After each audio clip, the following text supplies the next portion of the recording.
What's up, everyone? Peter Tragos here, the lawyer you know, or that a lot of you are getting to know now. Since the Johnny Depp case has gone to trial, since this trial has started, and we've been doing some recaps and update videos, I get a lot of different kinds of questions. And I know a lot of people watch a lot of different lawyers, a lot of different streams. So, what I like to do is kind of bring what I bring to the table, kind of a different angle where I can add value to the conversation is kind of what I like to do. And I'm a civil trial lawyer. This is a civil trial, and a lot of questions kind of surround that. So I wanted to make a video tonight answering a lot of those questions and taking some time to back up a little bit, look at the trial as a whole and what's going on, and answer some questions as to why trials work like this, answer questions about what Johnny Depp has to prove, what that burden of proof is, what the jury has to do, how the jury's made up, whether or not they have to be unanimous. I'm going to answer all those questions and then also define some terms. People ask me what impeachment meant, why the judge says sustained or overruled in some objections. Some of this is, some people will think of it as novel or simple. They may already know this if you followed my channel for a while, or if you followed some other channels and they've answered these questions. I am still going to try to answer a lot of them today. So hopefully you can jump into the conversation in the chat and we can talk about a lot of things. If you already know what a lot of this stuff means or how a lot of this stuff works and you have other specific questions, make sure you get them in the chat. If you're watching this later, get them in the comments. That's where I get a lot of my content from, is the comments, is the chat like this. And we've got a lot of things to talk about. We've got a lot of engagement over these videos, which is so much fun, and that's why I do it and what makes it fun. So without further ado, let's jump into just how civil trials work as an overview as people are jumping on. A lot of people already probably know this, but as people are coming on, I'll just explain kind of the process as you've seen already. In Virginia, you pick a jury at first, and that can take as long as it takes. Some people don't know this, but judges can limit how long each side has for jury selection, which makes it very difficult for us. We've had it limited to half days before. We've had it limited to an entire day before. And then we have some cases, especially criminal cases, where they have no limitation on it at all because we've got to pick a fair and unbiased jury. Once the jury is picked and sworn in, and the judge can determine, and the lawyers can kind of ask, how many alternates do you want to have? And so you can pick the amount of alternates and you can agree to it. And if jurors start to get struck for whatever reason after they're already seated and sworn in, that's why you have alternates. But if you get down, and let's say you have to have a 5-person jury, if you get down to 5 people and another one gets struck and you're down to 4 people, it's not automatically a mistrial. The lawyers can agree to continue on in the trial with less jurors than you're supposed to have on a trial if the parties agree, if the lawyers agree, and they waive that as an issue for appeal. Then you can actually keep going with even a smaller jury. In Virginia, the jury has to, just like Florida, the jury has to be unanimous in their decision in civil cases. That doesn't mean they necessarily all agree at the end or they all agree throughout the entire process. It just means if a verdict is going to come down, and in this case, if they're going to rule in favor for Johnny Depp or in favor for Amber Heard, they all would have to agree on that. And sometimes what will happen is, let's say, a few of the jurors think they want to side with Johnny Depp and a few want to side with Amber Heard. Well, the majority may rule in the way that they say, okay, listen, if we rule in favor for Johnny Depp, maybe we can agree to a smaller number amount. And they can kind of give and take and negotiate there for the verdict, and come up with, okay, Johnny wins, but he wins a lot less money than the jurors that really swung hard for Johnny in there. And they'll bring that money a little bit less for the jurors that thought Amber Heard was more believable, or they believe what Amber Heard said. Or if there's a gridlock, it becomes a mistrial. There is no answer. There is no verdict if they can't all come to a unanimous decision, and it'll go out and they'll have to retry the case again, especially in civil court, or come to some sort of resolution or settlement agreement, so that they won't have to try the case again. Okay, so we start with jury selection, then each side gets to do opening statements. Usually you agree on a time frame for what you're going to have for that, 30 minutes, an hour, 2 hours, whatever it is. Both sides get equal time for that. Then the plaintiff, who holds the burden of proof, goes first, and they put on what's called their case in chief. And their case in chief is they call their witnesses, they put on their evidence, they put their videos in, they do everything in their case in chief. And their burden in this case in Virginia is a preponderance of the evidence. There are some different ways to describe what this verdict actually means, and it's very similar in a lot of states. There are certain causes of action in civil cases that are clear and convincing evidence. And just some people have watched criminal cases before, and you've heard beyond a reasonable doubt. That's the burden in a criminal case. Beyond a reasonable doubt's up here. Clear and convincing evidence is here. And then preponderance of the evidence is here. It is a much lower bar. It's not even 51%. In some places, they describe it as 50.1% or 50.01%. It's just whichever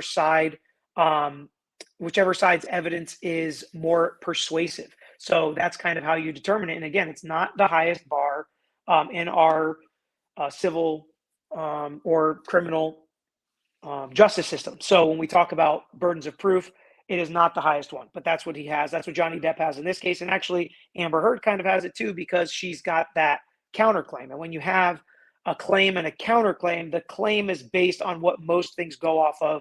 And that's why Johnny is considered the plaintiff, and he's actually the counterclaim defendant. And Amber Heard is the defendant and counterclaim plaintiff. So if she is going to prove her counterclaim, which she says is worth $100 million, we haven't really talked about this at all yet, but has she ever even made $100 million? Did she expect for her career to blow up? If it wasn't for, what Johnny Depp said about her, it's even harder for her to claim those damages, in my opinion. At least Johnny Depp's made $50 million plus in his career, so he could say that he's lost that. But so that's how the burden of proof works. So that's why Johnny Depp gets to go first in his case in chief. And then Amber Heard will get to put on her evidence. She gets to put on her testimony, her videos, and her case in chief. So defendant goes second, and then Johnny Depp will have an opportunity for a rebuttal case, and he can go again at the end of the case if he wants to. He does not have to. He can waive that rebuttal case. Then there is closing arguments. Johnny Depp will go first, Amber Heard will go second, and then Johnny Depp will go third there and have a rebuttal closing argument at the end. Opening statements are just that. They are statements. You're supposed to tell us what we're going to see in the evidence, how the trial is going to go. It is not opening arguments. You are not allowed to argue. You can get objected to for being argumentative in opening statements. You can argue. You can make your own connections with the evidence and ad lib to it at the closing argument stage at the end of the case once all the evidence has come out. But a common objection you'll hear during closing arguments is facts, not in evidence. So while you're allowed to argue, you can't argue any facts that happened that did not come out in this trial, which is one of the reasons I think it's big that Amber Heard's lawyers are improperly impeaching Johnny Depp, because I don't think they're getting those impeachment statements into evidence. So if I'm Johnny Depp's lawyers, I'm going to at least try that objection and see what the court says, saying all he did was read it and say, am I reading that right? That is not putting it into evidence. And I guess I'll take that second to explain what impeachment actually is. Impeachment, so everybody knows about, Trump getting impeached or presidents getting impeached, and, high crimes and misdemeanors and trying to get him out of office. But impeachment of a witness at trial is just basically calling into question the veracity or validity of what they're saying, AKA they're lying on the stand. But what we like to say in the law is it's a prior inconsistent statement that we're showing them. They have two inconsistent statements. We can ask them which one's actually true now or then. Where did you, which statement was the information fresher in your mind? Usually it's the first one. And usually that's the answer you want in cross. That's the answer you expect. And if they've changed their answer at trial, usually they've tried to make it better for them. So you impeach them with that prior inconsistent statement. And you can do it with other things too. You can do it with text messages, you can do it with emails, you can do it with pictures, you can impeach people with lots of things, but it's basically just calling into question what they're saying because it's inconsistent. Some people like to push it as far as to say it's a lie every time. It's not always a lie.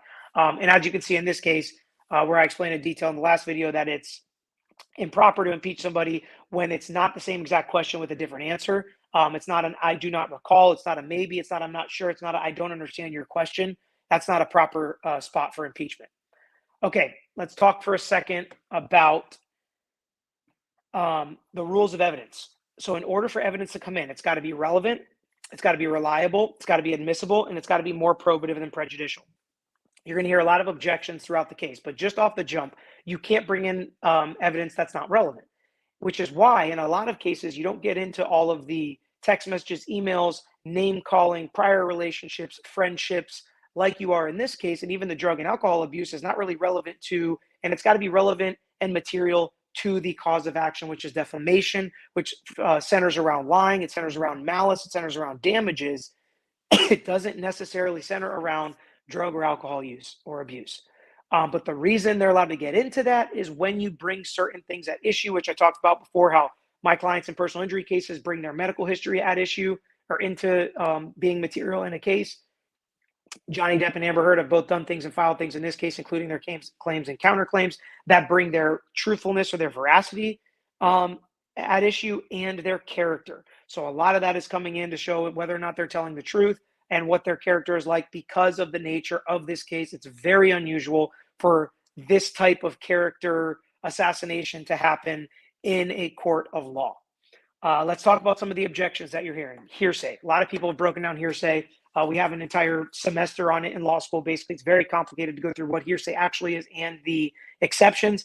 But on a very general level, hearsay is a statement made out of court, meaning somebody else that's not testifying made this statement, and you're trying to have somebody else tell the jury that, and you're trying to use it for the truth of the matter asserted is what we say, but you're trying to say whatever that statement is true. For example, Marilyn Manson told me Johnny Depp didn't abuse Amber Heard. That's a statement Marilyn Manson made out of court, and you're trying to use it to prove that Johnny Depp did not abuse Amber Heard, so you're trying to use it for the truth of the matter asserted in court. You can't do that unless the witness on the stand is Marilyn Manson, and he can answer that question himself. Now, there are a million exceptions, a million of exceptions. The only one we're going to talk about today is a party opponent. So Johnny Depp and anybody on the stand for his team can say what Amber Heard said because she's the party opponent. She is the opposite side. And then everybody on Amber Heard's team and her witnesses can say anything that Johnny Depp said out of court because he is her party opponent. So that's a big exception you're going to hear a lot about is, Johnny will say Amber said something and vice versa, or the witnesses will. But Johnny's witnesses can't say something that Johnny said out of court, and Amber's can't say something Amber said out of court because that's not a party opponent. It is a party, but is the party on your side. So again, there are all sorts of nuances and things that can make that complicated. But generally speaking, I think you guys can follow at least that much about how hearsay works. Next, let's talk about speculation. Speculation basically means guessing. It means you're saying something that somebody thought, but how could you actually know what they thought unless they said it or did it or you observed it?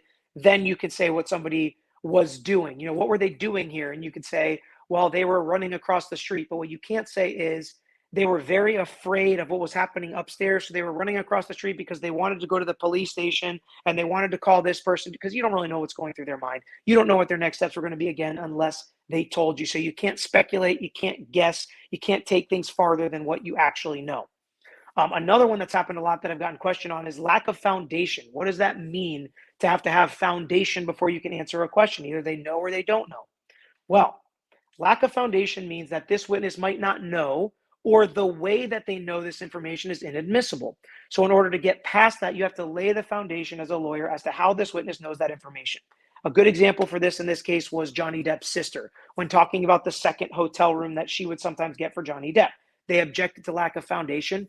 So the lawyer laid the foundation as to she was the one that actually ordered and paid through via Johnny that second hotel room. So she knows that he did in fact get that second hotel room.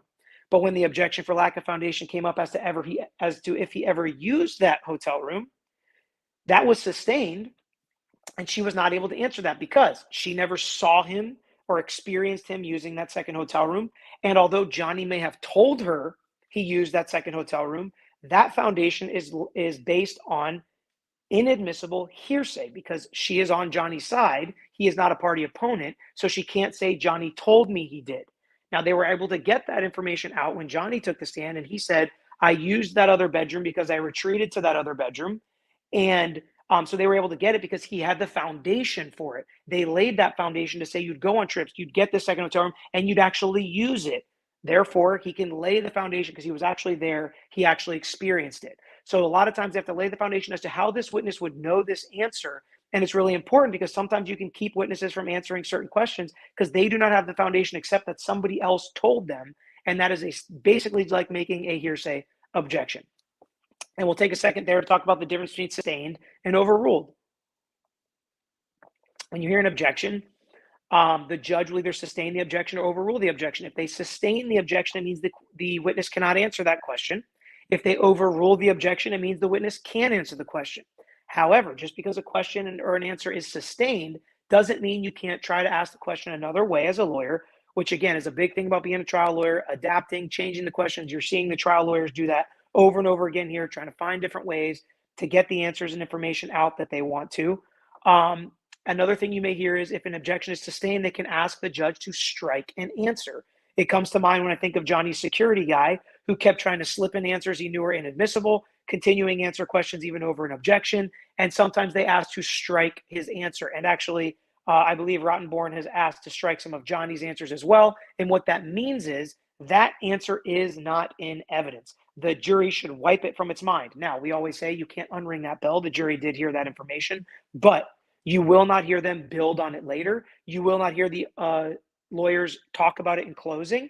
And that's something you got to remember and sometimes write a little note that this piece of evidence did not come in. It was struck, because if Johnny Depp's lawyers were to use that in closing, I would object as Amber Heard's lawyers and say, Judge, you struck that answer. They cannot argue it. I asked for a curative instruction to the jury. So they would say, jurors, do not think about that. That was not in evidence. You cannot use that to make your decision in this case. Sometimes you can have the judge go really far with their curative instructions, and that's all to fix inadmissible evidence that may have gotten to the jury. And again, it can be inadmissible for a million reasons we talked about already, whether it's not relevant, whether it's not reliable, which is a big thing. We can't just have everybody saying whatever they want or using tweets or Wikipedia coming in here and just saying, oh, this is the truth. It's got to be reliable, and it's got to pass the test and the muster of coming into evidence.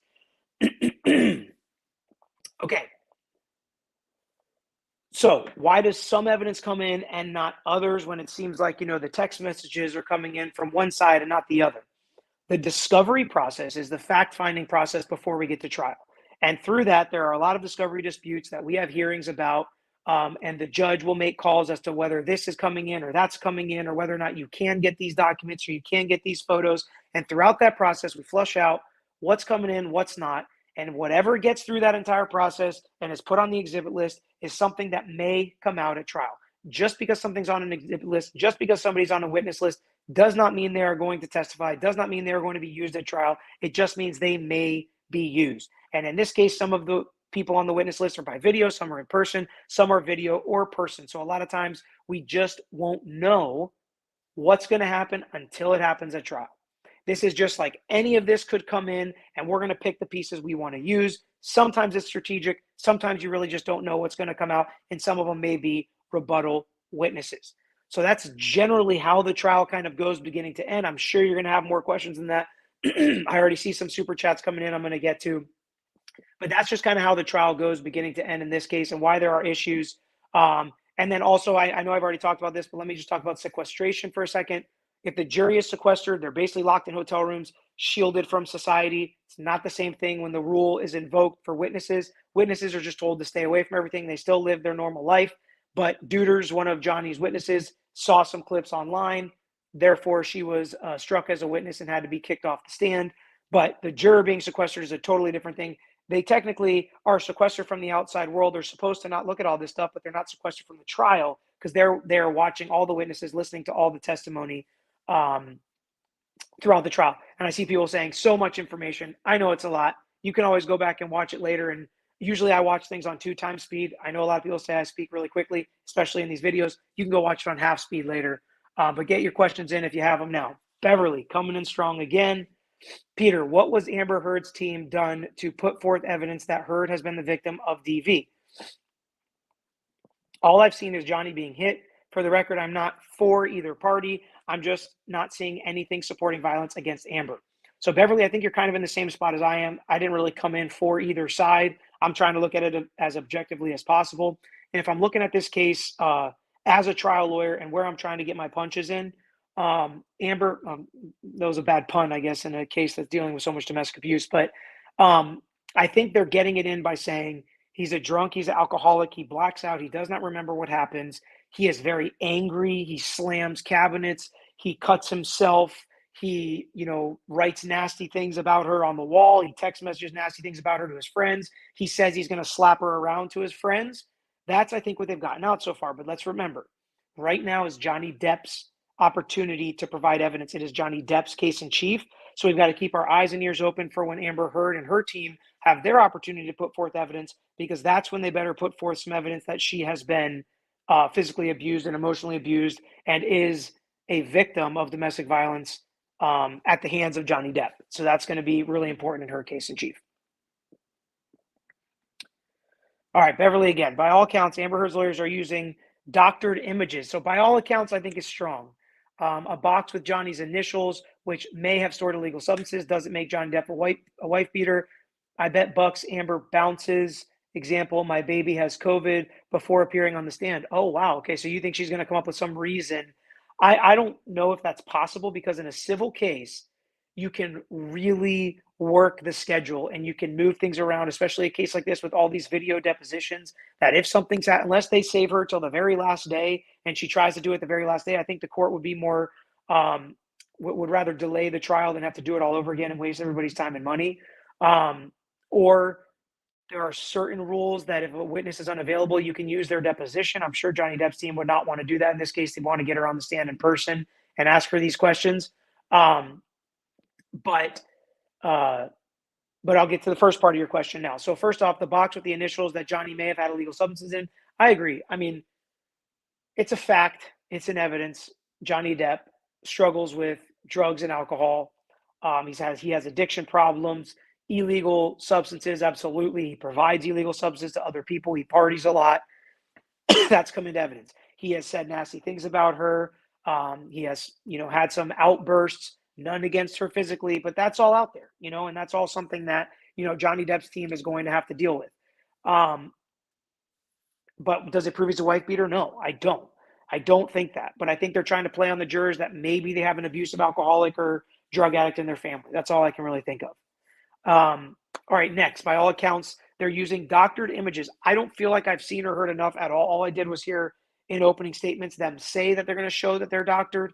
I really haven't seen enough evidence at this point from Johnny's team that her pictures are doctored. I hope we're going to hear an expert or something to show exactly what you can tell with the metadata that shows that they're doctored. But right now, I wouldn't say all accounts. I would just say opening statements have said that they're doctored. Thank you for the super chats as always, Beverly. Debbie O, hi Peter from Palm Harbor. Literally my backyard. When I say my backyard, I could throw a rock and hit Palm Harbor. Found you through Ricada Law. Thanks for the great content. Debbie O, thank you so much. I don't know how we haven't run into each other yet. I was born and raised here in the Clearwater area, so very close to you. I'm sure we know a ton of the same people. All right.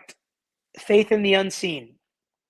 I'm always fascinated when lawyers ask something they can't possibly not know will be objected and or sustained. What's the objective? So the jury hears. So there's a couple different ways to attack this question. There are certain questions we absolutely don't know if the other side is or is not going to object to them, first off. Second, if they do object to them, we don't know if the judge is going to sustain or overrule that objection. Third, there are things we just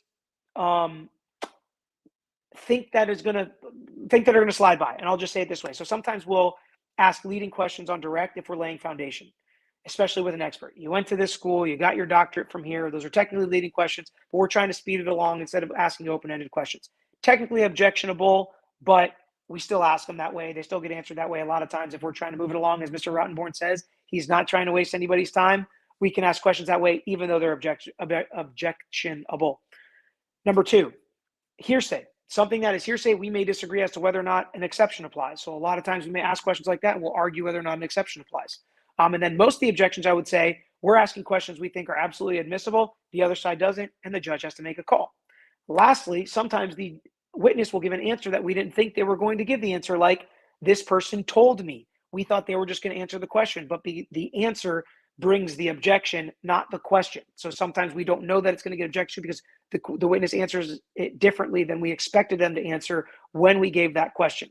I will tell you, when I write, especially my cross-examination, I like to have deposition cites, meaning page and line numbers of exactly what they said for almost every single question I ask. That's number one. Number two, I will go through every single question, or sometimes I don't write every single question, but I'll write like topic areas. I will go through the topic areas. I will think of what's going to be objectionable so I can plan on what my responses are going to be, and I'll try to get them in the most admissible way that I possibly can, using the evidence to show the jury the points I want to get out on cross. So I will go through and I will think ahead of time of what the objections are going to be. Same thing with direct. Is this going to be objectionable? What will my response be? Should I just not use it because I don't think it's going to come in? So we do that. We think about that as we prep for trial. And a lot of times as we're prepping with a witness and they give certain answers, we think, oh, yeah, that's not going to come in. Or we'll tell the witness, you can't say what somebody else said, or that's not admissible. We can't use that answer, or we can't ask that question. So a lot of times this comes out as you prep, but on cross, it's harder because you're not practicing with the witness, which is why I like to have deposition sites. And what's interesting too is if it wasn't objected to in the deposition, it can still be objected to in trial because there are different rules in depositions and in trials. Things are admissible and allowed to be asked and answers in depositions that are not admissible at trial.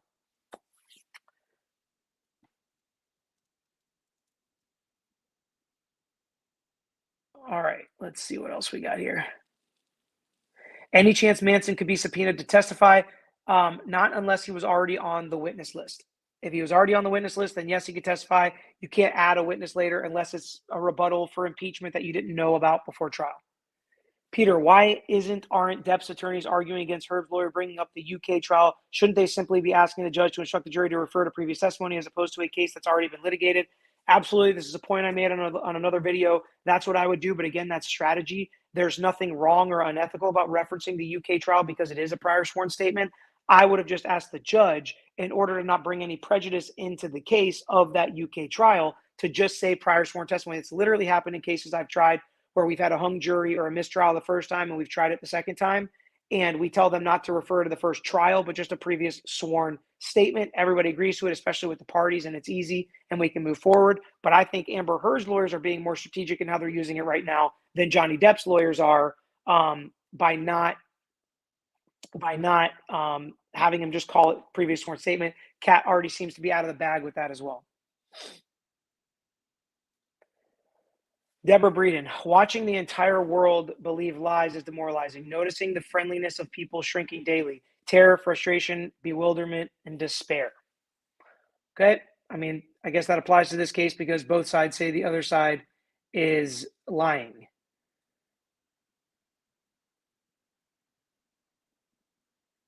All right, did we get to everything here?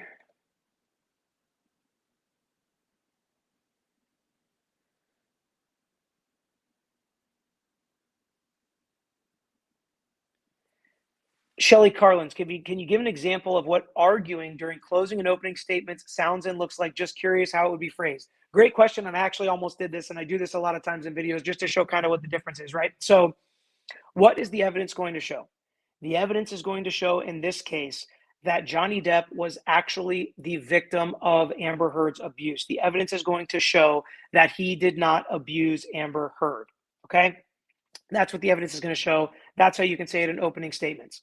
What you can say in closing arguments is Amber Heard was ruthless. She didn't care about anybody but herself. She abused Johnny Depp. She gaslighted Johnny Depp. She did this on purpose to frustrate Johnny Depp. She set him up. She faked things. She lied about the cover-up that she used. She lied over and over again in her testimony, saying things like that, giving motivation to why people did what they did. She lied. She wanted to do this. She gaslighted.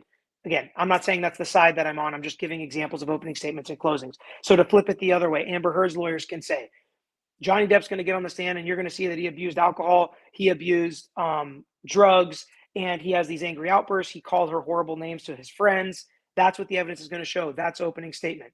Closing argument, he's going to say, and abusers of alcohol, that blackout, he didn't know what was happening. Things are happening while he's passed out or while he's blacked out, and he punched her and he hit her and he paid his friends off to testify and say whatever he wants them to say.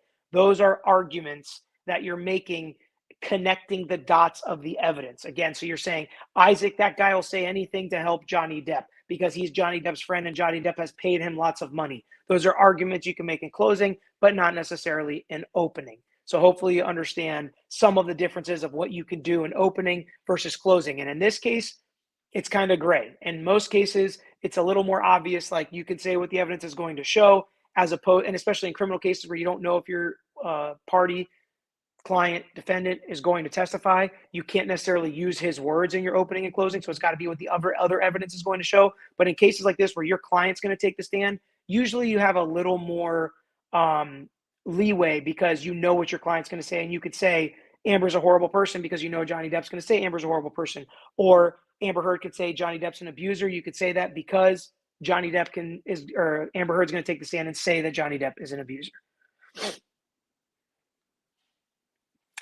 Faith in the unseen. Thanks for answering. I thought it's so the jury hears something and then must forget they heard if instructed by the judge.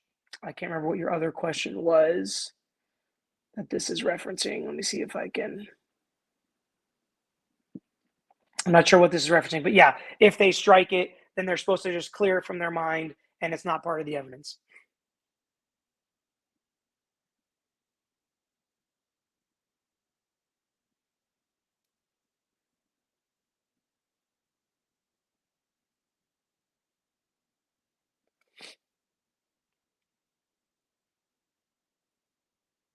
All right, I think we've caught up on the super chat. So I'm going to get to questions now about what you guys want to know about the trial. We can get into whatever you want. Hit the like button if you haven't already. People are saying we're at like 50 likes or something, and we got 1,200 people watching. So hit the like button if you haven't already, and subscribe if you haven't already. We've got a lot of new subscribers from this case, so I'm trying to answer a lot of their questions, especially if you are a new subscriber. Let me know in the chat or let me know in the comments if you're brand new. And ask a question if you have it, because I'm really trying to do videos and get in the comments and answer as many questions, especially from the new subscribers. And then I always try to get to my old subscribers that have been here from day one, because it's awesome to have so many of the same voices, and I kind of know how they feel about cases, or I can even respond, say, hey, you didn't feel this way about the R. Kelly case or about the Ronnie O'Neal case or about the, whatever, Erica Girardi case. So it's kind of fun to just have a lot of people and a lot of voices. We have differences of opinion. We don't always see the same. We're on all sides politically, religiously, nationally, whatever it may be. But we can all come together and kind of talk about these cases, because when you have jurors and you have juries, which is who I do a lot of my work in front of, I like to learn what everybody's thinking and how everybody looks at cases, breaking them down, seeing what they think, seeing who they believe and don't believe, because that's really important when that's who's making the decision in these cases. Because in America, at least, we have a jury of our peers decide the most important things in our judicial system. So what everybody says and everybody's opinion matters. And it's not just like a facetious thing to say. It's actually real when it comes to this, because if one of these jurors doesn't agree with the others, they could flip the entire case and cause a mistrial. So one person's opinion in this case is going to matter, every single one of them, because it does have to be unanimous. Moon, hi. Why do you think that JD's team didn't sue for additional reasons instead of just the article damaging his and his children's reputation? Thank you. Great question. I don't know the answer to this. I don't know why they didn't sue for battery or for assault or for anything like that. Again, we could have statute of limitations issue, which I always mention, because I don't know all the statute of limitations in every different jurisdiction, especially in other countries. But because he has chosen the op-ed, because he has chosen those statements, and because he has chosen defamation, he is limited to what he can do and what he can argue and what he can put in front of the jury. It has to relate to that. So, I would have tried to narrow it down even more if I was Amber Heard's lawyer, as I've said throughout this case. But it seems like they're letting anything go and everything fly. And maybe they're hoping to muddy the waters, because when it really comes down to what the cause of action is in the complaint, you're right. It's defamation. It's just the article. It's just the statements in there. It's not, did she abuse him? That's really not a question before this jury. Now, it is, and we all know it is, because we're human and that's how we're going to look at it. But if you're looking at it legally speaking and you're just following the law, whether or not she hit him might not matter. Somebody asked again here, why Virginia? The Washington Post printers are there and servers are there where they posted and printed the article. That's at the center of the defamation case. Here it is. Rebecca asked that. All right, I'm going to scroll through here and pick some random questions. We've got a lot of comments and chats here. Hello from Naples. Will call magic. Awesome. A lot of Florida people in here, which is really cool. And another thing that we do on YouTube is we do try to tell people what their legal rights are and explain things in our jurisdictions and others. And we've gotten a lot of clients and calls for people that we can help through YouTube, and a lot of people in Florida we can help. If you're outside of Florida, we find lawyers in those states that we've worked with before, or there are certain states we can also practice in, different jurisdictions as well. So if you guys ever have a question, we post our website, phone number, and email on our YouTube page, on all of our social media pages, which is at Tragos Law is our handle. If you guys ever want and need to talk to an actual lawyer about something, our door is always open, our phone's always open, our email's always open, and you can get those questions in for sure. And we'll help you with anything that we can, obviously, within our practice areas. And if it's not a practice area we handle, like I said, we work with lawyers all over the state and the country in different practice areas.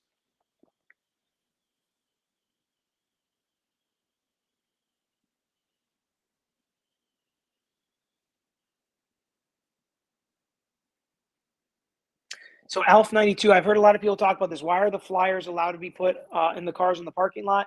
Now, listen, if the judge asks the lawyers to do something about this, all the lawyers can really do is tell their client, tell their witnesses, tell their people not to do it. If it's a random supporter or a random person, it's difficult for the lawyers to really control that. Now, the court can send bailiffs out there or security to run people off if they're doing it. But to me, it's kind of a difficult situation unless you can prove obviously Amber's doing it or Amber's girlfriend's doing it or Amber's lawyers are doing it or some of their employees or something. Then you can put a stop to it. But outside of that, it's pretty difficult to put a stop to things that are happening outside the courtroom.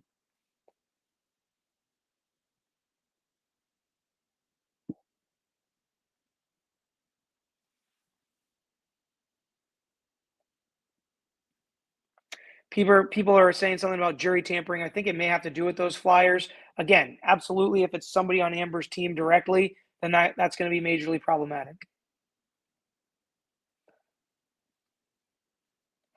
Jack, Google says Amber Heard's worth 8 million. Yeah, so I don't know where she gets 100 million, but Mr. Turn of the Party, yes, this is live.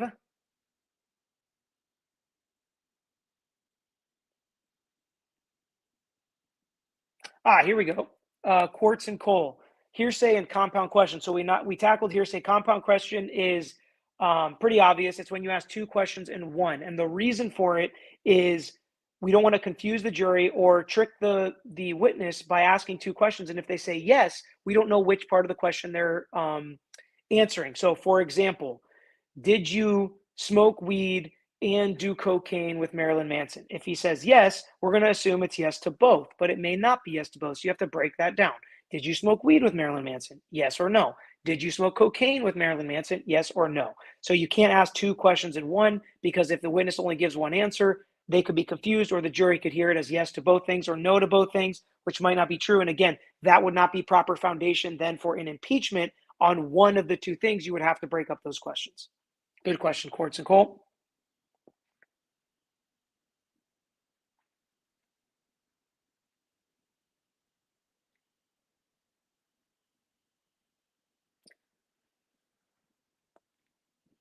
All right, let's see what else we got here.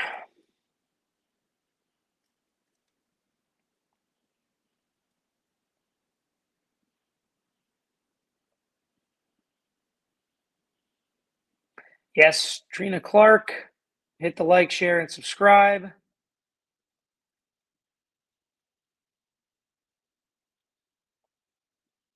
So one of the things that I like to do in these videos too is to kind of get your input.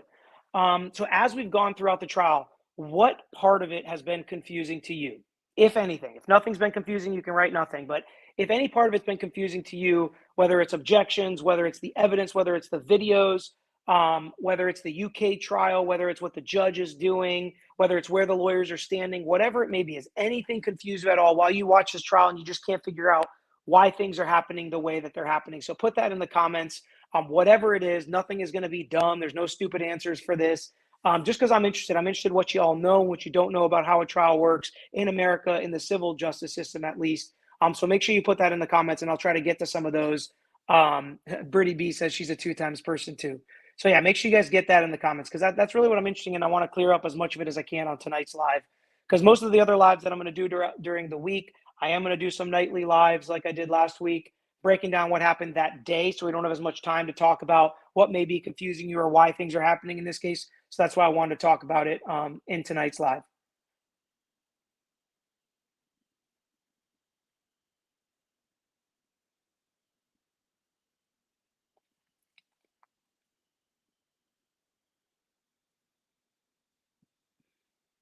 Elizabeth, are Amber Heard's lawyers just getting the evidence on record now with a plan to explain how it all fits later, or are they just bad at explaining how it's relevant? That can absolutely be a theory and a strategy. They can get it all in now and try to connect it all in closing.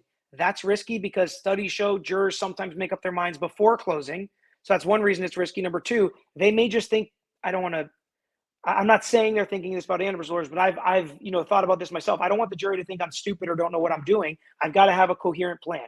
You've got to have a game plan. You've got to have a roadmap. You've got to have a beginning, middle, and end. So you have to make sure you set it up right, because if it just seems like it's all over the place, then they're like, wait, is that even what happened? That's not even how I remember it. So how he's explaining it now is not how I remember it. So you do have to be careful about that.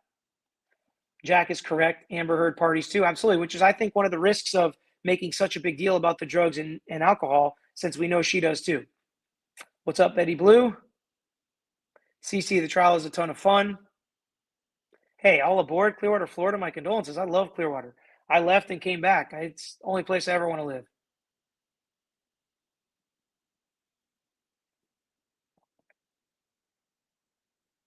Lily Lynn loves Florida. Me too. All right, we've got a couple more super chats here I'll get to.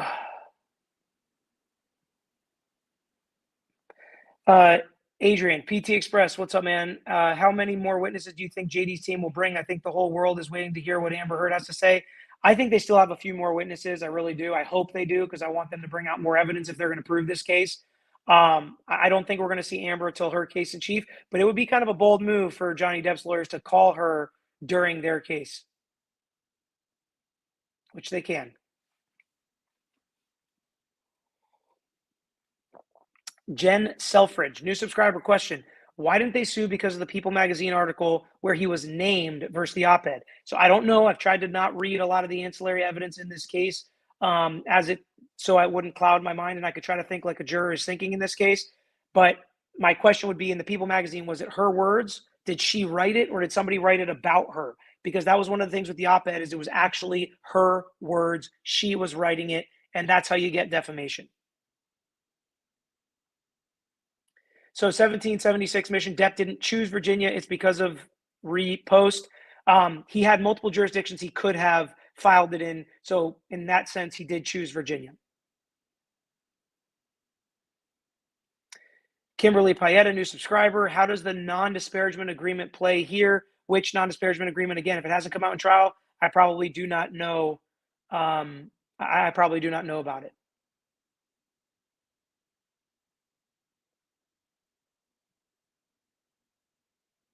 Hello from Vegas. I was supposed to be in Vegas this week for the draft, but I didn't end up going. Will the Amber Heard lie about the makeup concealer be enough to cause her to lose the case? That's up to the jury. Honestly, that's up to the jury whether they believe it was just a mistake or it was just a generic thing that she happened to pick up, that it was a new one. But it's going to take some work from Amber Heard and her lawyers to rehab from that.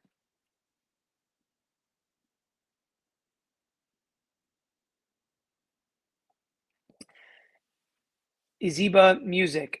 How significant is sexual violence in this case? Is that what SV is?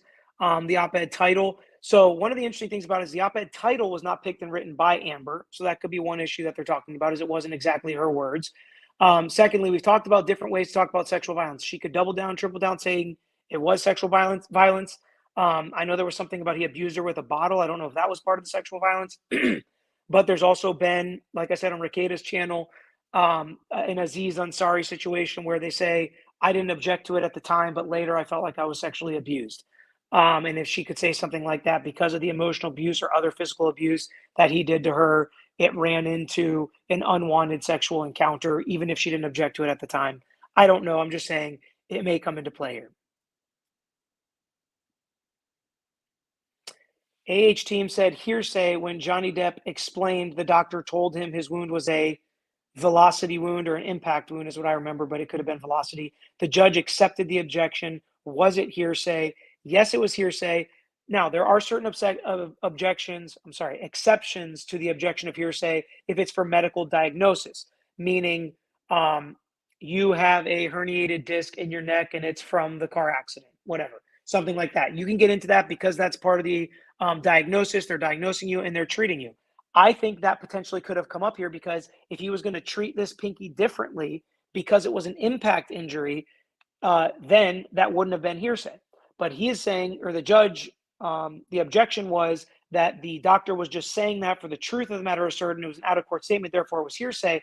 But if I was Johnny Depp's lawyers, I would have argued, Judge, He is arguing as to how he needs to treat this finger, and you treat a finger differently if it was sliced off versus if it was an impact injury. So I think it could have come in that medical diagnosis exception. The judge didn't agree. Wouldn't be the first, and it won't be the last time a judge did not agree with the way that I read the rules of hearsay or the exceptions to hearsay.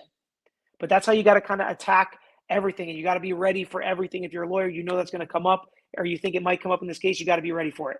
And it's tough to be ready for everything, but you got to come up with arguments on your feet.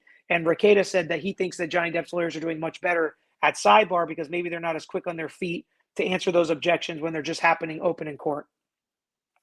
Natasha Van Gelder, in regards to the no conferring rule, how can they keep Amber honest while on the stand? In the UK trial, she was texting her other witnesses to change their testimony to align in light of new developments. So I don't think she was a party in the UK trial. I could be wrong, but I think it was against the Sun Times or something. So she wasn't a party in the case, so that may be a little bit different. And I don't know the UK sequestration rules, but here she would absolutely be held in contempt of court if she was texting witnesses, telling them to change their testimony based on what she's hearing in court. She would be violating the rule. And the rule of sequestration is what we call the rule. Do you want to invoke the rule in trials? If you ever hear somebody reference that, they're talking about the rule of sequestration. If she violates that rule, that's a huge no-no. Fined, contempt, could be thrown in jail, could be sanctioned, all sorts of things. So I really don't think she's doing that. Hopefully her lawyers have advised her against it, and hopefully she does not do that. I would be very surprised if she was. Our reactions, this is from Emir Ayaz. Are reactions of people evidence of proof? Like if Johnny says something and Miss Heard's and she laughs, for example, does that have any influence on the decision? So this is very interesting. So what we tell jurors is to make their decisions based on the evidence. And we say things like what the lawyers say is not evidence. If you hear somebody read something in that doesn't come back to you as a document, it's not evidence. That's meaning impeachment, a different deposition, things like that. However, whatever plays in the jury's mind and whatever the jury thinks is important, and if they think what Amber's wearing every day, how she does her hair, her facial expressions, when she laughs, when she doesn't, when Johnny Depp laughs, when he doesn't, when Johnny Depp makes a joke, when he says something like, oh, that's hearsay, when he responds to Rottenborn saying something that's not technically evidence what Johnny Depp is saying, that all can come into the mind and be a consideration for the jury when they're making their decision. So if the jury finds it important, then yes, it can come into play and it can influence their decision, even if it's not evidence. But the law says they're supposed to just look at the evidence and make their decision based on that.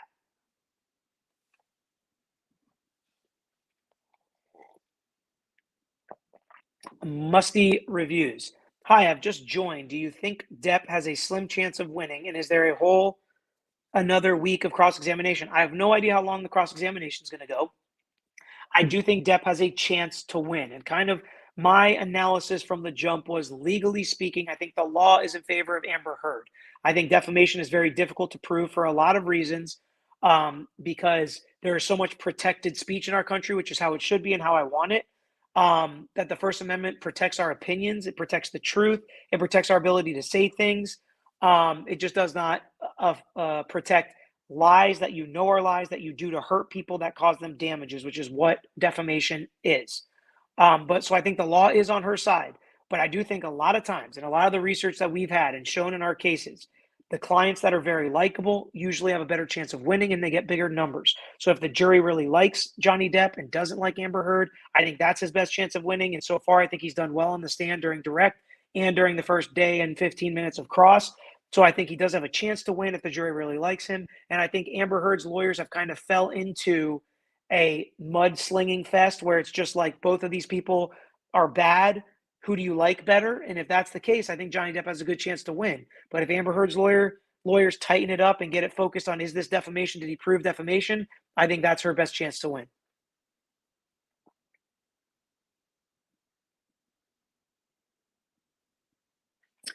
Tina, hi, thanks for these live chats. As one who did mock trial in college, that's awesome, I was baffled by the many compound questions in cross. A delay tactic, maybe. So I will tell you, one of the things that's difficult is if you've done multiple depositions and done multiple trials and talked to this person multiple times, you already know what the answers are going to be. Sometimes it's easy to just get a little too lazy or comfortable and ask a compound question or ask a leading question. When you already know the answer, they already know the answer. So sometimes the questions get sloppy in a long trial that's repetitive, that you've already asked similar questions to other witnesses and deposed these witnesses multiple times. So I understand sometimes how that happens, but I agree. If you're looking at every trial with a fine-tooth comb, you'll find issues and you'll find problems. That's why I'm slow to say this lawyer sucks or they're blowing the case or things like that, because trial law is hard. It's stressful. Long trials are difficult. You've got to be on your game. That adrenaline pump is going all day. Then you crash at the end of the day. You're sweating through your suit most of the time. It's a tough role. So I try to show a little grace when we talk about these trial lawyers, because I would want the same grace shown to me. Elvonis, if they recorded so much of their relationship, then where is the tapes of all the abuse that she was supposed to suffer? This is a question that if I'm Johnny Depp's lawyer, I'm asking the jury. She recorded him at his lowest of lows. She took pictures of him, passed out. She set him up. She did all this, yet not a single video or picture of him hitting her or admitting to hitting her, where we have video recordings of her admitting to hitting him. So where is that? And, it's interesting. You just made a good point that I actually potentially misstated when I talked before, that we tell the juries that they have to make their decision based on the evidence, which is true. But the jury instruction is actually based on the evidence, the lack of evidence, or the inconsistency in the evidence. So what Elvonis says, and I'm probably butchering your name, I apologize. What Elvonis has just pointed out is what Depp's lawyers could argue is a lack of evidence or an inconsistency in the evidence, what the jury absolutely can consider in making their decision. Good point. Will they be able to use her deposition where she was smiling and rolling her eyes when they were discussing the abuse stories? So this is a tactic that happens also in cases. This is why sometimes we videotape depositions, because while we can, like we've seen Rottenborn, read the answers back, if there's a video depo and we want to impeach a witness, sometimes we can play portions of the video depo. Now, if she gives a consistent statement or a consistent answer, we can't just play the video depo because we want to show her facial expressions. There has to be a reason for it. So if she starts to give inconsistent answers, or we think it's inconsistent enough to try to impeach her and we want to show the jury her rolling her eyes or her giggling or laughing or whatever it is, I haven't seen it, so I don't know what it is. I'm just taking your word for it, Misty. But yes, that can come in, but it's not guaranteed to come in. So if I'm Amber Heard or her lawyers, I'm saying you better answer these right. We don't want the jury seeing you rolling your eyes, because I don't know why you did that during the deposition, whatever it may be. So it could potentially come in. This is why sometimes we video depos, sometimes we don't. All strategy throughout the entire litigation of the case that comes down to the trial.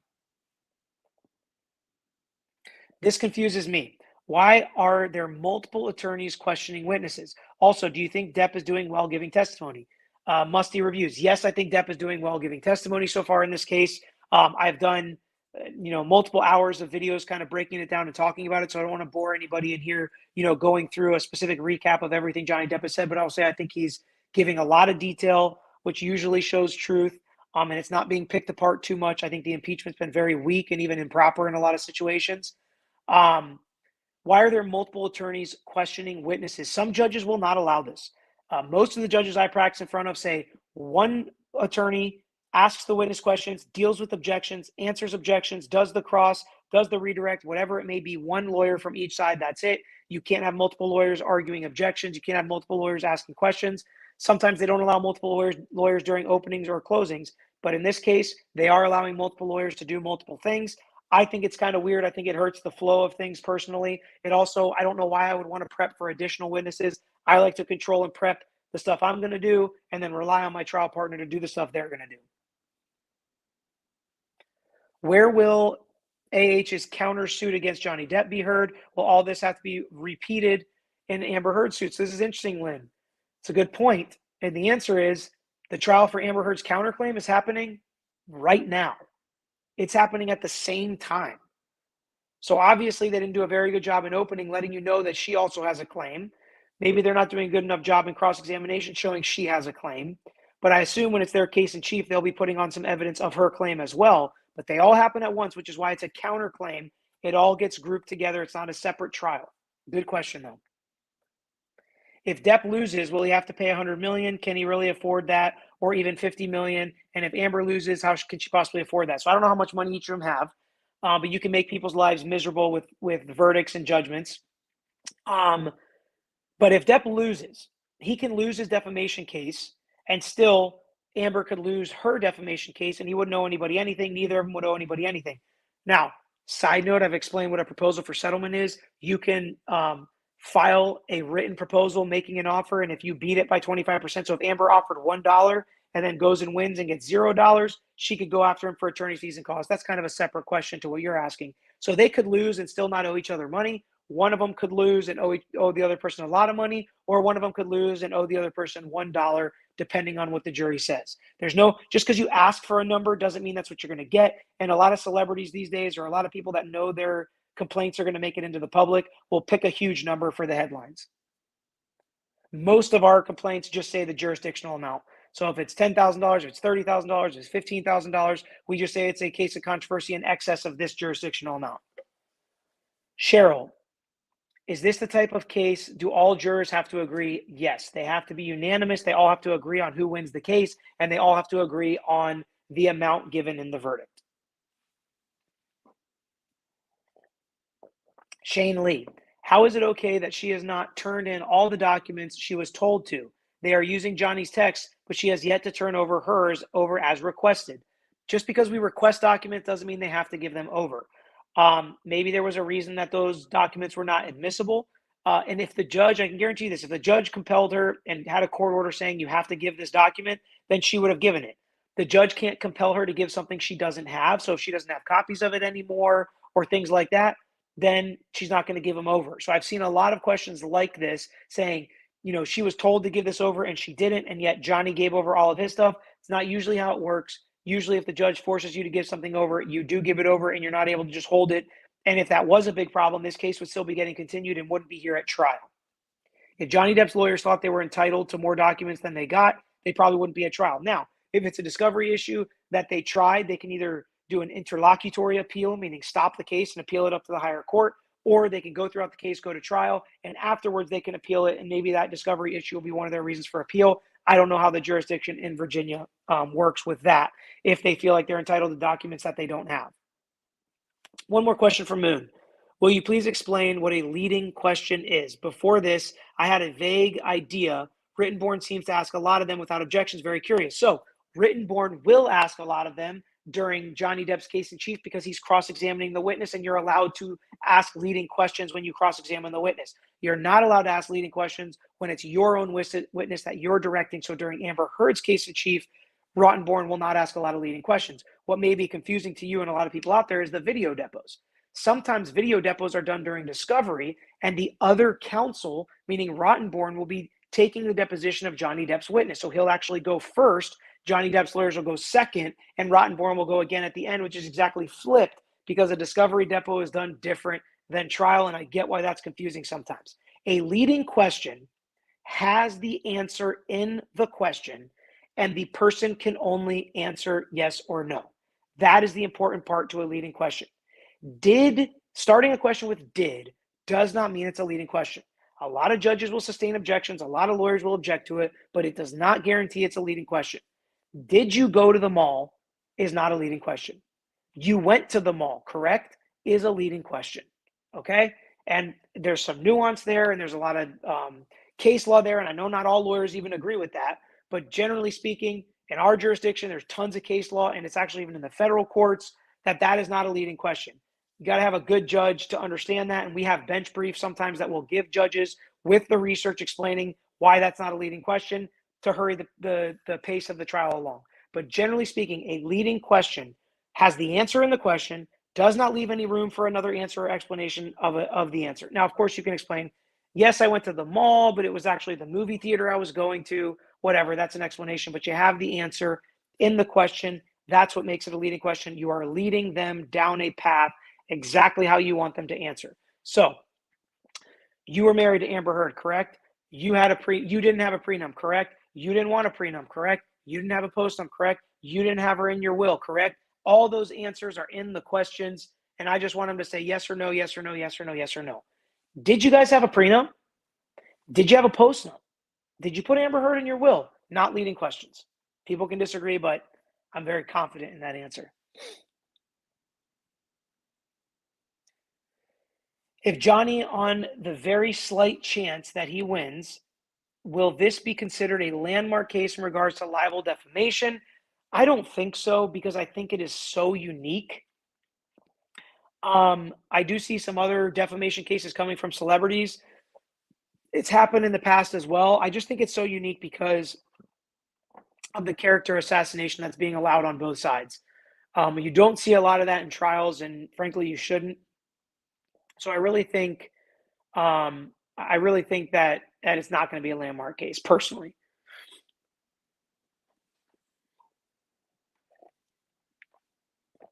There are reports that Amber Heard supporters are placing flyers on cars, possibly the jurors' cars. Is that grounds for jury tampering? If Amber Heard is not controlling it and her lawyers aren't controlling it, this is from Weeby Surfer Guy. So it's difficult for a court to handle this. They can instruct her not to. They can instruct her lawyers not to. They can send bailiffs or security out there to clear all the cars of the jurors of any flyers that are on there before the jurors go out there, so they could do stuff to try to protect them. It would definitely be considered jury tampering if Amber Heard or her lawyers were instructing people to put these flyers on jurors' cars, sure. But that's a long jump you have to get to that's actually not been proven yet, unless something's happened that I don't know.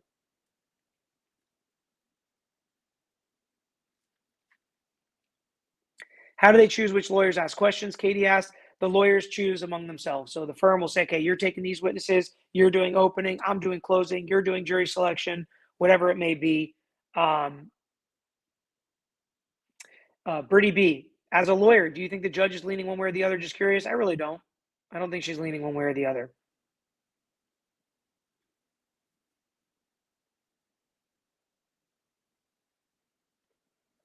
All right, let's see what else we got. Time Traveler, you get down to brass tacks. I'm subbing, but the nose is still my favorite because he gets him based. I don't know who the nose is, but is that? I don't want to make a guess. I almost made a guess, which could have been bad. So cool. I'm glad you subbed, Time Traveler. Thank you. Let's see what else we got here.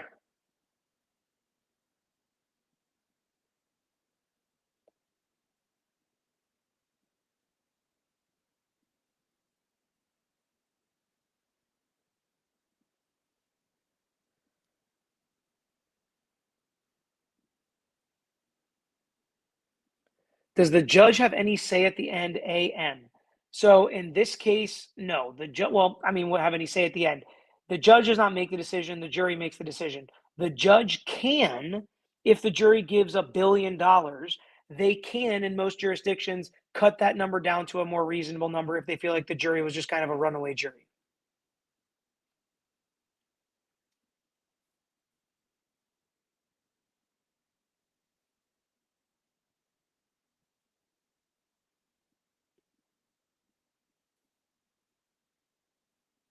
Yeah, Rottenborn Peanut said Rottenborn uses leading questions all the time.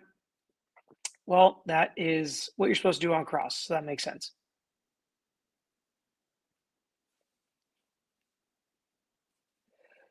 Compound questions be the light. Compound questions always getting overruled. I noticed. I haven't noticed that so much, but a lot of times the judge will overrule a question if they already know, everybody already knows the answer, just to move the case along.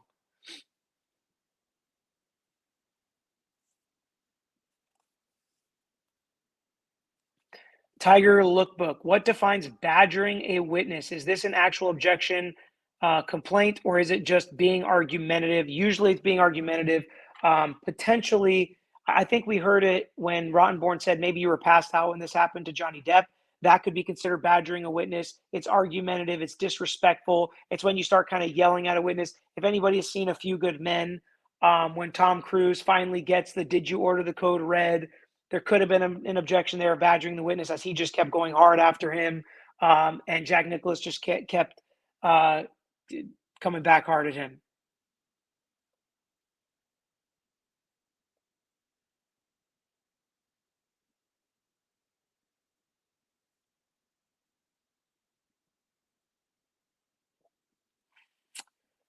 All right, let's see what else we got. So COVID vaccine from Canada, can the judge have partial judgment?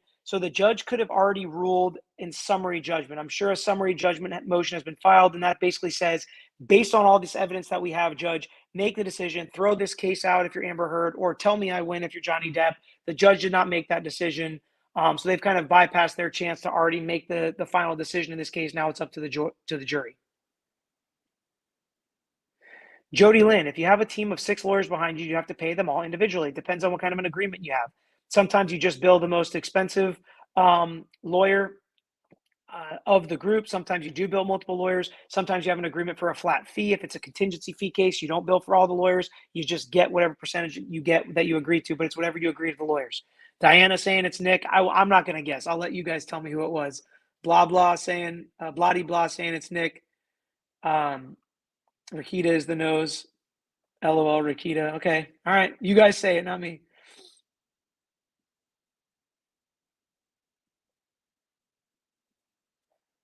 All right.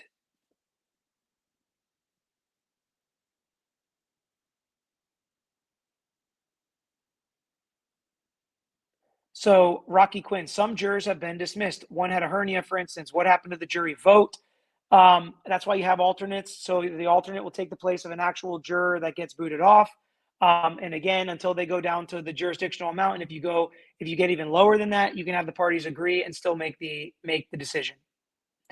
So Nicole, I did a whole video yesterday on the Milani Cosmetics and how if you can prove it is a lie, then you can kind of run a truck through that and say something they said in opening is a lie. She used the cover up to try to use her cover up, and she lied about the cover up to cover up the case or whatever it was. I gave some quote yesterday, but it's interesting.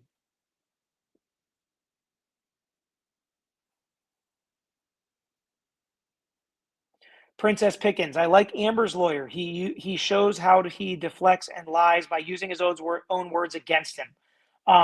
I definitely think that the best way to attack somebody is with their own words. It doesn't make you look like a jerk. It says here, this is something that you've already said, whether it's in the UK trial, on a recording, whatever it may be. So I definitely think that's a great tactic. I haven't felt like it's been super effective so far, but I do think that's the best way to handle it. And I do think using these text messages and emails has been the best evidence for Amber Heard so far.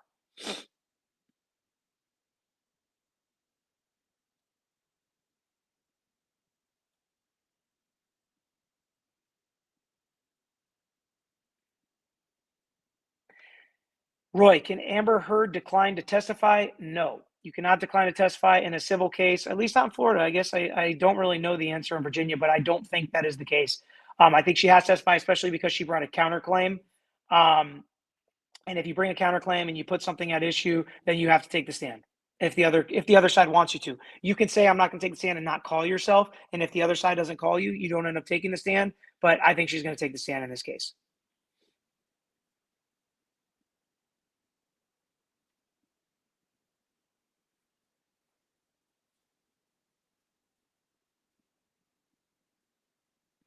Yes, I think Amber will take the stand.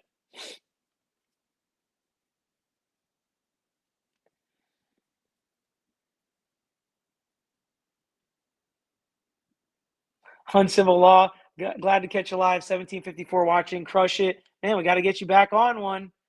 I had to do one solo when I was expecting you to carry all the heavy load with all of your instruction. If you guys haven't checked out Uncivil Law, check him out. He's also a lawyer on YouTube.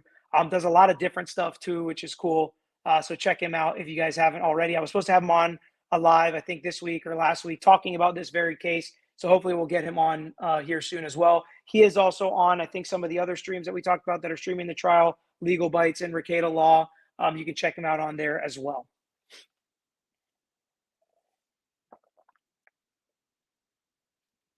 And he can answer a lot of these questions too, I'm sure, very easily. All right, let's see what else we got here.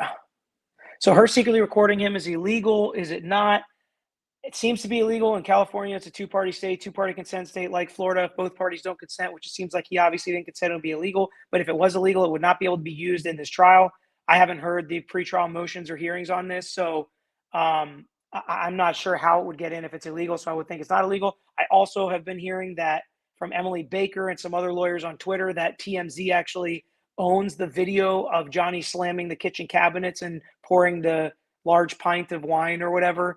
or mega pint of wine, because they put a copyright tag on it or whatever. So they actually own that video. And the only way they would own it is if Amber Heard sold it to them.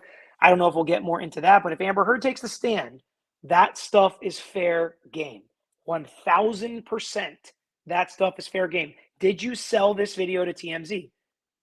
They can ask her that. And then they can call somebody from TMZ to impeach her later on their rebuttal case. Very interesting stuff that's happening outside the courtroom that could absolutely come in with this Milani Cosmetic stuff, this TMZ video. All of that can absolutely come into this case when Amber Heard takes it. Same thing with Eve Barlow. I would ask, you guys were passing notes. What were you passing notes about? She's gone, right? She's not allowed to sit in this courtroom anymore. Why? Because she's giving fraud. Now, listen, if the judge cuts me off and says, no, it's not relevant, fine. But we're talking about somebody who has put their character at issue, who Johnny Depp is saying has tried to set him up from the jump, has tried to play the publicity game, has tried to use social media against him. And this is just another step in that. This is what she does, and she's doing it for financial gain, and it's making him, it's damaging him. I would try to get into it, okay? It's a little bit aggressive. That's kind of how I am in trial, is I'm aggressive. If the judge tells me I can't, I'm not going to do it. I'm not going to do something the judge tells me I can't, but I'm pushing that if I can.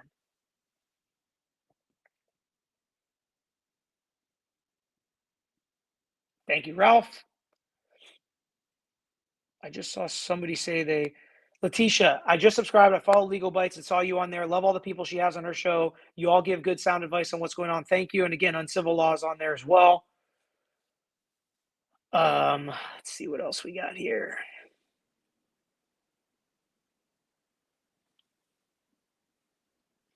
Stan, I'm going to read your question just because of how nice you addressed me. Mr. Peter Tragos Esquire, can either Mr. Depp or Ms. Heard write, sell a book, screenplay, TV show about this? Sure. They can. The only time that's ever not allowed is sometimes when a criminal defendant is convicted of a crime. They can't profit off of that crime in most jurisdictions. Can Depp's lawyer call Amber as a witness? Yes, they can. But so this is an interesting kind of side note. If you call a witness, you have to use open-ended direct examination questions. If you don't call a witness and you cross them is when you can really attack and use those direct leading questions. So if they call her, they might not be able to ask the same kind of questions the way they want to. However, there is a rule when you say, can I treat a witness as hostile, which the other party would obviously be hostile. And even though you call them, you're allowed to ask those leading questions and you're allowed to attack a little bit more and be a little bit more aggressive with them. But you have to get the okay from the judge to treat them as hostile first. Usually they have to indicate that they're dancing or not answering your question straight before the judge will allow you to do that. But it's all strategy and trying to case on whether or not you want to call a witness that's going to be really more favorable to the other side than your side.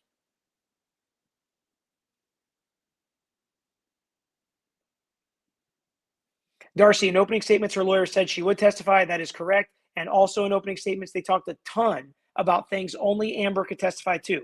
So if Amber doesn't testify to them, and those are facts not in evidence, then they can't bring them up later. Uncivil law, you have more than made up for it.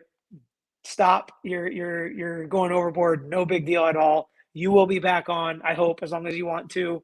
No need to apologize. Everybody go check him out and subscribe to his channel as well. It's all different perspectives. It's all really cool. I'm pretty sure he's in a different state, not in Florida, which is always good too, to get different jurisdictions and things like that. So no worries at all, brother. All right, let's see what else we got.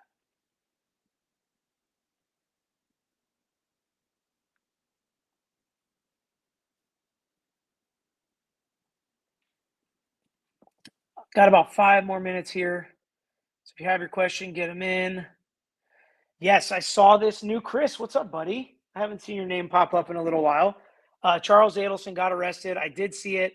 I've been reading up on it some, and I may be jumping into that one, even though it's a tough one, and it's not going to be an exciting one for me. I'm not going to be very light about it. A professor I had in law school at Florida State was murdered, apparently or allegedly, by his wife and his wife's family and some hitmen for hire.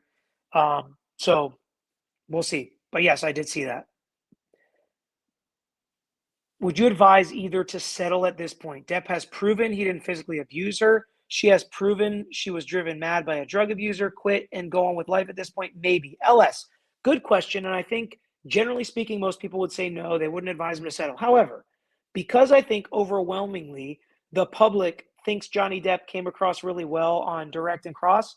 If she were to make him some kind of offer where there wasn't a confidentiality agreement and he could say that she paid him some money, even if it's $1 million or $7 million, whatever it may be, I actually think he's gotten to tell his story. He's gotten to take the stand. We've heard from his sister and his friends.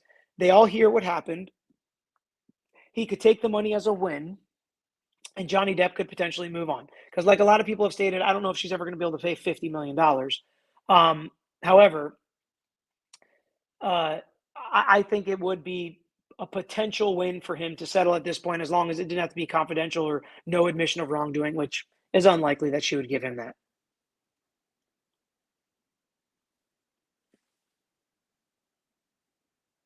Brian Burns, Sir Super Lawyer, isn't the main objection of Johnny's lawsuit to get her on the stand and say she wasn't referring to him in the article about surviving domestic violence? This is a good point. If she does get on the stand and say it wasn't Johnny, then maybe he wins, and maybe, you know, the cancel culture doesn't take it out on him because she wasn't talking about him. I think we all know that's not actually true, and she was talking about him. But I think you've got a good point here, and this is something lawyers like to do, where you ask a question, and no matter what the answer is, it's beneficial to you.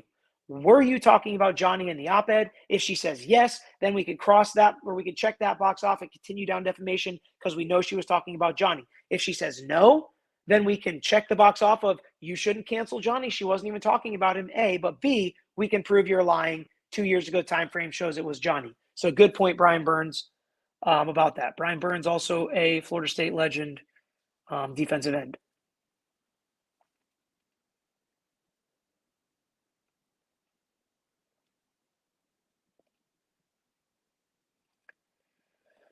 All right, I think we're getting to the end of my rope here. I